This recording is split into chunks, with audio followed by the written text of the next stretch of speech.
Okay, last lecture in this section. Whew. So we've covered when to schedule your meeting, how long your meeting should be, how to keep the invitation list tight, and techniques for making meetings even shorter when you have to. So now that you've got your meeting on the calendar and your plan in order, what do you do to respect everyone's time during the meeting? 4 things. First, start and end on time. Second, confirm everyone's agreement to the time. Third, use timers. And fourth, maintain momentum during the meeting. So strategy 1, start and end on time.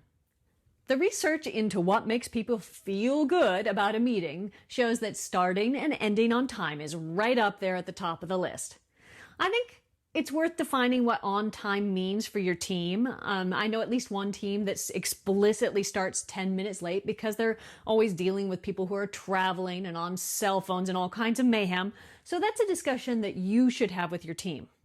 But once you do, you must begin the meeting at the agreed upon start time.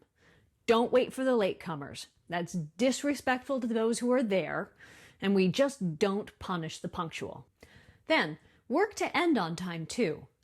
This respects the knowledge that your meeting attendees have other things planned for the time after your meeting, and they'll feel frustrated if you disrupt their plans by going late. So if you must go late, or really any time it's a question, use strategy 2, which is to confirm everyone's agreement to the time. So at the start of the meeting, that sounds like this. We have 30 minutes planned for this meeting. Does that still work for everyone? Super simple, great way to acknowledge that the investment of time and confirm everyone's agreement to it, and, to surface anything that may be preventing someone from participating fully. Then, if you find that the conversation is running long, always ask permission before ending late. If you're 5 minutes before your scheduled ending time and there's no sign that the conversation is coming to an end, you need to interject and ask, "It looks like we have just 5 minutes left in our scheduled time. This is a great discussion, but I want to be respectful of any other commitments. Are you all okay adding another 15 minutes to the meeting, or should we wrap it up and come back to this another time?" So often groups will agree to let the meeting go long, and this won't hurt their feeling that their time was well spent because they explicitly agreed to the extra time. You can go late, but only if you get everyone's permission first. Strategy 3, use timers. Timers are your friend. If you've planned times for your agenda, make sure there's a way for the people in the meeting to see those times and assign a timekeeper who can help the group stick to them. In some meetings, like those using the real-time agenda, you'll use a timer for the silent brainstorming step. Here you literally set a timer for 3 minutes and let it buzz loudly when the time's up. It's very simple and very effective. In others, the timekeeper should monitor the time in the agenda and subtly alert the group when they're approaching the end of each time topic. And the emphasis here is subtly.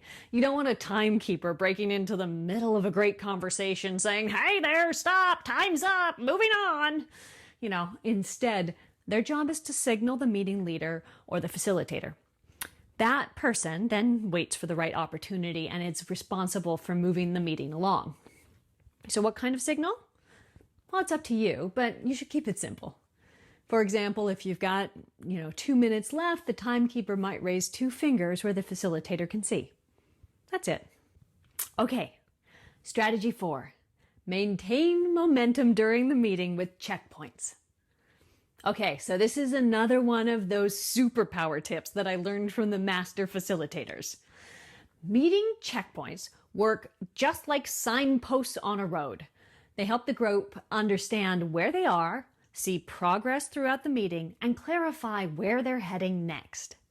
Your workbook includes details for using 7 distinct types of checkpoints that will ensure the group adheres to the time limits you've defined and help you keep the discussion focused.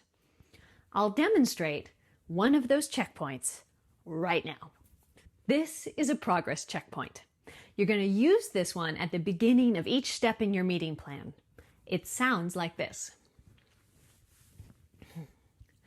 All right, we've covered an introduction to good meetings, core competencies 1 and 2, and we're just finishing up with core competency 3, respect the time invested. We have 3 competencies to go. Next, we'll cover core competency 4, structuring meetings for engagement. Ready? The progress checkpoint shows your group that you are indeed making it through that meeting and getting stuff done along the way. Knowing you're making progress helps the time feel like it goes by faster, and it keeps the group engaged. And with that, hey, congratulations.